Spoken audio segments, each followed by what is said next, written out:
العالمین کو سجدہ پسند ہے، شکر پسند ہے، لیکن ایک بات یہ بھی ہے، ہم عبادت کریں، قرآن مجید کی تلاوت کریں، ہم نے روزہ رکھا ہوا ہے، یہ امید رکھیں، اللہ رب العالمین سے دعا کرتے رہیں، اے اللہ رب العالمین ان چیزوں کو ہمارے لیے ذخیرہ آخرت بنا دے، اور اللہ رب العالمین اس کو قبول فرما لے۔ اللہ قبول فرماتا ہے۔ حدیث میں آتا ہے ایک آدمی کو اللہ رب العالمین نے توفیق دی، ساری زندگی اس نے سجدے میں کاٹ دی، ساری زندگی سجدے میں کاٹ دی۔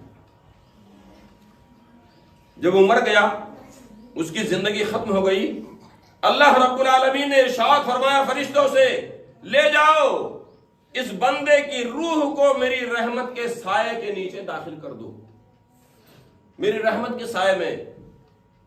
اس بندے کی روح بول پڑی جس نے ساری زندگی سجدہ کیا تھا، اے اللہ رب العالمین، میں نے زندگی کا آرام دیکھا نہیں، میں نے لوگوں کو دیکھا نہیں، ساری زندگی میں نے سجدے میں سر رکھا، اے اللہ رب العالمین پھر بھی تیرے رحمت کی ضرورت ہے، تیرے رحمت کی وجہ سے میں جنت میں جاؤں گا۔ اللہ رب العالمین نے ارشاد فرمایا، لے جاؤ اس بدبخت روح کو جہنم میں ڈال دو۔ رونے لگا، گڑگڑانے لگا، اے اللہ رب العالمین میں جہنم میں جاؤں کیسے؟ کہا اس کی نیکیوں کو تولا جائے۔ سارا سجدہ، ساری زندگی کی نیکیاں ایک ترازو میں رکھی گئیں، اور ایک شکوہ، ایک ناشکری کہ میں نے ساری زندگی تو سجدہ کیا، تیرے رحمت کی ضرورت کیا ہے، ایک دوسرے ترازو میں رکھا گیا، تو زندگی کے سارے سجدے کا ترازو اوپر ہو گیا، ایک شکوہ، ایک نافرمانی، ایک ناشکری بھاری ہو گیا، پلڑا نیچے رہ گیا۔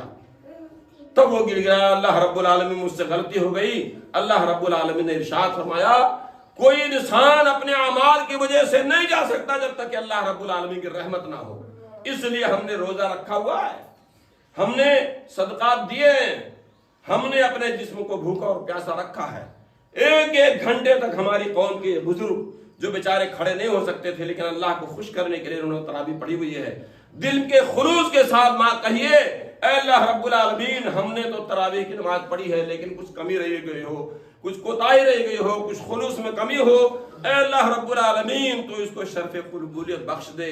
اے اللہ رب العالمین ہماری ٹوٹی پھوٹی عبادتوں کو قبول فرما دے۔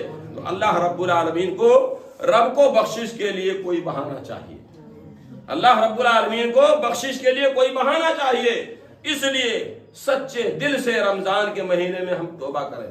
ایک روایت میں ہے، ایک آدمی تھا بڑا گنہگار، بہت سارے لوگوں کو اس نے قتل کیا، لیکن اخیر میں اس کے دل میں یہ بات